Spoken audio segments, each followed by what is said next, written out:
French Open does begin on Sunday here in the United States, at least U.S. time. It will be Sunday, late night, if you will, over there in France at Roland Garros. They're in the qualies right now, qualifier matches to try to get in if you're unseeded. And so that's going on right now. So I don't know how many French Open plays. I don't know if you bet qualies at all in any of these. Not typically. Not typically. I do have. I may play some of these little small 125 tournaments, but there's really not much to sink your teeth into on those either. But we do have the futures again, and we will look at it one more time here. And I don't want to be a broken record. I don't want to be that guy. But if you've paid attention to this show, you know when we, all of us got what we got. So again, the night that Ash Barty retired, when looking to see if there were stray Iga numbers, and I already had Iga at plus 450 to win the French Open, the answer was no, there were no stray Iga numbers.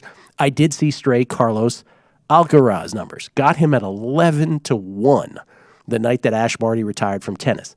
Carlos Alcaraz Garcia, which is his birth name, plus 175. He is now a co-short shot at DraftKings with Novak Djokovic. Novak Djokovic coming off his 6th Italian Open title in Italy this past week in Rome, and he's plus 175. Now, Rafa Nadal, who has won 13 of these, 13, but has an injury, right? The lingering foot injury, plus 250. And then one other player in single digits is Stefanos Tsitsipas, who is, just let's face it, awesome, but has the, I used to say this about Tommy Hearns. He had the misfortune of being a boxer at the same time Marvin Hagler and Sugar Ray Leonard were boxers.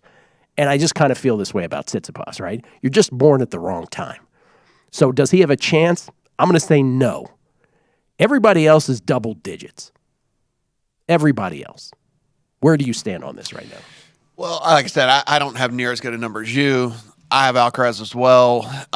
Listen, watching Djokovic over the last week, though, his game looks really, really good. He's pretty good at this. Yeah, his game looks really, really good. Maybe the time off and getting angry about things and all that was good for him because he looked really, really good. He didn't lose a set, right? He won every set, I think it was. I don't believe he did. Yeah, I think he swept the whole tournament. So he looks really, really, really good. And the thing that just, you said it off air, it's like you don't ever want to bet against Nadal, but at the same time, like, why would he come out and say that the foot thing is still bothering? Is that like a pre-excuse? Like, you know what I'm saying? Like to kind of like, hey, if it wasn't for this foot, I would win this tournament. But just so you know, this foot's still bothering me. Yeah. So I don't know. It was just weird that he wanted to like let people know that, hey, this foot thing is still kind of bothering. Well, he started the calendar year on like was it 15-0 or something on hard courts. Then in that Taylor Fritz, I want to say Taylor Swift every time, the Taylor Fritz match at Indian Wells, hard court still, he had that back issue in the middle. He ends up losing to Taylor Fritz, and then it's just he hasn't looked. Listen, Alcaraz beat him obviously in Madrid a couple weeks ago, and then he didn't look good subsequent to that. So yeah, I mean maybe it is just to let you guys know I'm not 100%. Otherwise, I'd win my 14th of these. But listen, if to me, because you have to give the Nadal the respect of 13, so you have to include him. But it's either Alcaraz, Djokovic, or Nadal, and none of it. I guess Nadal would surprise me maybe a little if he's playing possum with the foot. But anybody else would shock me.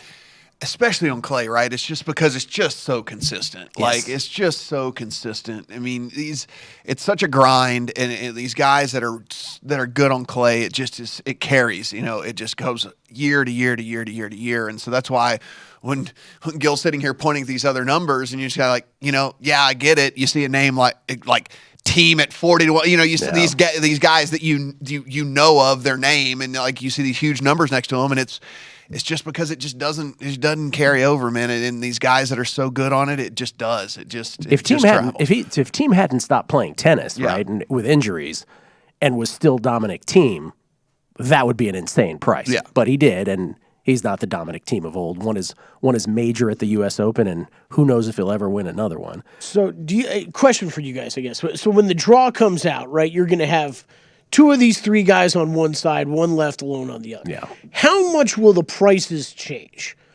It's a great question.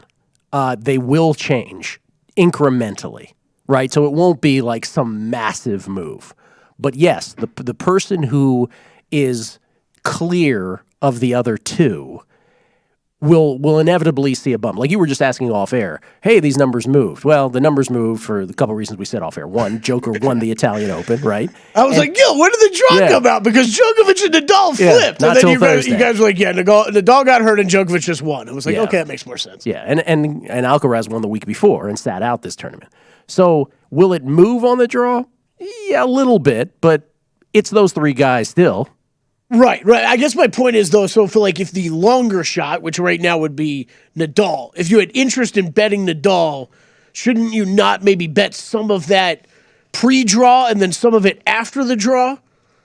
Well, because he has a better chance of his number going down, right? Me thinks it ain't going to be him that has the clear path, right? Okay. Though by the way, he used to get really favorable draws also, where it's like, oh, really? He needs a favorable draw too?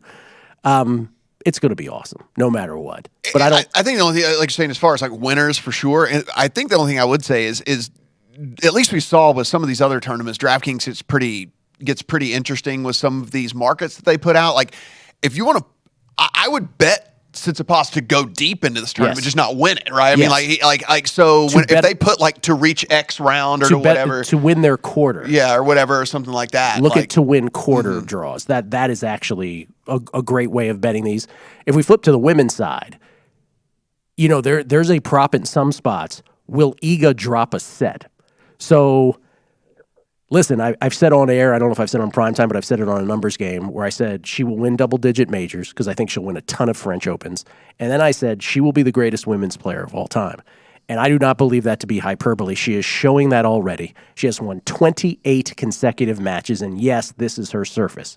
She is now even money to win the French Open, and we were doing it with the sportsoddshistory.com guy, Blake Mahoney, this morning. We were going through historical odds of the French Open. The only players to ever be minus money pre-flop in the last 3+ decades of the French Open are Steffi Graf, Monica Seles, and Serena Williams. So you're talking about Mount Rushmores now, the Mount Rushmore of the women's game, and Iga is right on the cusp of that, even money. Does Simona Halep have good clay numbers? She does, but she has faltered. We bet against her this past week successfully. Ons Jabeur is playing great, but it's clay. I mean, Iga is just rolling through players. So, I mean, and again, better number, have her at plus 450 a few times. Could you soundly recommend anybody else? I could not. It would be tough. It would be irresponsible, quite frankly. And by the way, Barbora Krejcikova is the defending champion. You can't even No. Now, there is Bianca Andreescu. Just want to point her out at 25-1. If there were anybody, if you were asking me the question, okay, Gil, I get it. You were Iga before Iga was cool. Enough already. Is there one player out there that's a long shot that you could conceivably see beating Iga, and you forced me to pick a player? That player would be Bianca Andreescu. Just because we don't know what she can be if she returned to the heights of her game. But I'm all about Iga. The 28 chasing down what would be the longest win streak since 2000 was Venus Williams, who strung together 35 in the year 2000. And if she wins this tournament, Iga Swiatek, she will be at 34 or 35, 34 probably, right? In her case, no, it's 128, right? Is there buys here? I can't remember. Anyway, she'll be right on the cusp of that and breaking that. Iga Swiatek looking for her second major and a 6th consecutive tournament win now? Good Lord. Just rolling through the women's game.